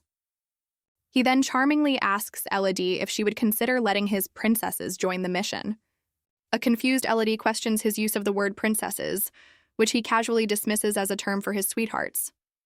Her expression sours as she notes the plural, just as another voice calls out for the captain. A squad of female knights arrives, questioning Leopard's attempt to start trouble with the Silver Knight Order. Elodie is taken aback by his multiple sweethearts, while he blames his lion instincts for his behavior. One of his own knights scolds him, unimpressed by his flimsy excuse. The wolf knights surround the leopard captain, demanding Elodie punish him for his insolence. Already weary of flirts, Elodie considers just picking the more serious wolf knights for her mission. The wolf knights menacingly remind Leopard of his place, showing their fierce loyalty to their human lady. The selection is abruptly interrupted by a frantic call for the young lady from outside the estate. A few days later, Edmund is quietly perusing books in the ducal library. An unseen visitor approaches from behind, calling out his name. The guest is revealed to be none other than Prince Cesare, the very man Elodie was preparing to intercept. Edmund coldly acknowledges the prince's arrival, questioning why he's come to Valkisen. The prince claims he's here to apologize and reconnect with a childhood friend, but Edmund internally rejects the notion. Annoyed by the prince's persistence, Edmund attempts to end the conversation and take his leave. But Cesare stops him, getting straight to the point by asking about the girl his servant offended. Edmund insists the matter is closed, but the prince counters that it's his duty to take responsibility. With a steely gaze, Edmund declares the issue was resolved by their laws and needs no further discussion. The prince's eyes narrow, instantly recognizing that Edmund is deliberately protecting the girl. This protective stance reminds him of a strange rumor he once heard about a captivating individual. He speculates that Edmund's defensiveness might be due to love at first sight for this mysterious person. Intrigued by Edmund's attempt to hide his interest, the prince decides he must meet this girl and apologize personally. Edmund sighs in exasperation, barely containing his contempt for the prince's self-righteous act. He internally vows that no one from Valkisen will be treated as a plaything, not even by the heir to the throne. The prince smirks at Edmund's defiance, deciding to strike a deal with a single question. He promises to leave if Edmund answers, prompting a reluctant agreement from the ducal heir. Cesare recalls hearing that his servant attempted to steal a powerful magical coat, one he didn't know was hidden in Valkisen. The prince presses further, asking not why the coat wasn't for sale, but why Edmund himself never utilized it. Edmund gives a simple, almost dismissive answer. He had no reason to use it. Cesare points out that with Edmund's legendary swordsmanship, the coat would have made him an unstoppable force, admired by all. Edmund counters that taking such power without effort would be disrespectful to those who desperately strive for it. He concludes that his noble birth already gave him enough advantages. He refuses to take opportunities from others. Cesare taunts Edmund, calling his noble principles inflexible and hinting at a hidden truth. The prince strikes a nerve, suggesting that very inflexibility led to the previous duke's demise. With a smug grin, Cesare offers a disingenuous apology for his cruel words. Edmund, seething with controlled rage, declares their conversation over and turns to leave. Cesare coolly dismisses the offer of an escort, deciding to see himself out. Watching the prince depart, Edmund knows this isn't over and tries to decipher Cesare's true intentions. He reassures himself that even the prince wouldn't dare cause trouble on Valkisen soil. But Cesare hasn't left. Instead, he waits patiently in a sunlit corridor for a new opportunity. A passing maid is startled to find the prince wandering the estate completely alone. Cesare slyly explains his secret visit, charming the maid to get the information he wants. He tells the flustered maid he needs to find a lady his servant offended, feigning a sincere desire to apologize. With a disarming smile, he promises to leave right after making amends, gently coaxing the location out of her. His ruse successful, Cesare strides down the corridor, now knowing his target is in the western annex. The prince questions why she's kept in a separate building, noting the annex's lax security. His eyes narrow as he wonders if this is just a clever ploy to make her seem unimportant. This mystery only deepens his interest. He now plans to win the girl over just to spite Edmund. Suddenly, he spots orbs of magic cotton floating in the hall, surprised to find them stored so openly. The prince pauses, a calculating smirk playing on his lips as he takes in the unexpected sight. Meanwhile, Edmund reaffirms his own code, refusing to take power that could be a lifeline for another. Cesare, however, scoffs at such noble ideals, believing true power is never earned through mere wishing. Cesare believes power belongs to the destined, and as the future king, this magic is rightfully his. With a triumphant grasp, he seizes one of the glowing orbs, certain of his victory. His moment is interrupted by a small girl with animal ears, who excitedly spots the magic cotton. The girl, Elodie, cheerfully announces she's been looking for the orbs, catching the prince's attention.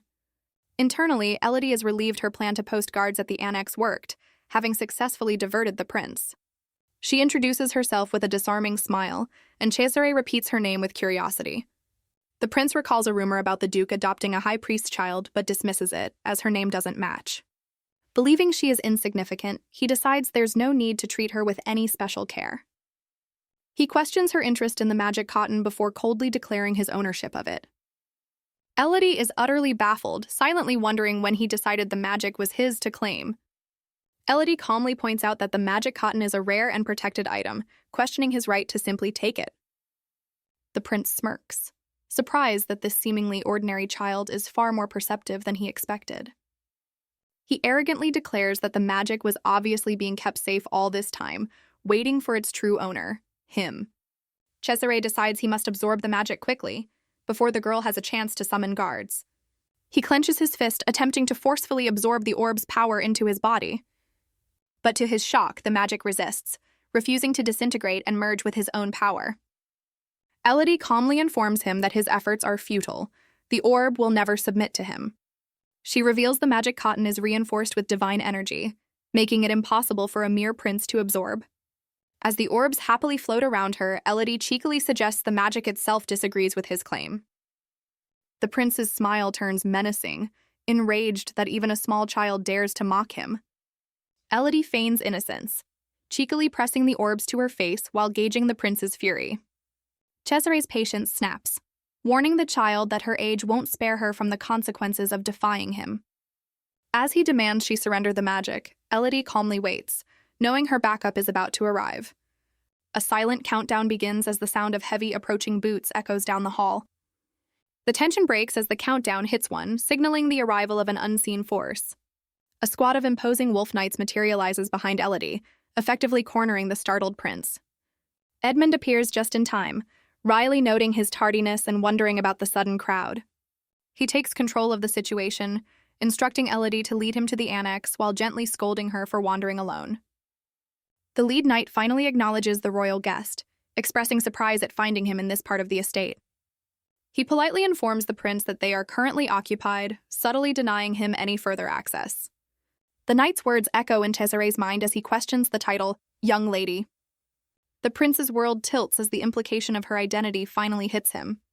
He wonders if this child is the fabled heir of Ratson, the true successor to the high priest's power. Yet he dismisses the thought, certain the heir's name was not Elodie. The lead knight, holding Elodie, confronts the prince about his intentions, and Cesare's pride is visibly stung. The knight insists on a report, forcing Cesare to downplay the encounter as a simple accident. The prince's mind races, knowing an international incident would erupt if his true actions were revealed.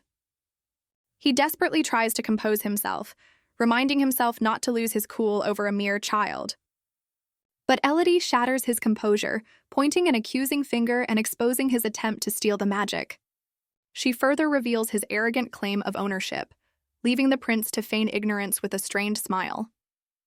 The lead knight questions Cesare's claim of ownership over the magic cotton. Cesare frantically denies any intention of stealing, claiming a misunderstanding. He feigns innocent curiosity about the magic cotton following Elodie. Elodie boldly accuses the prince of lying about his intentions. She insists he was about to scold her and steal the magic.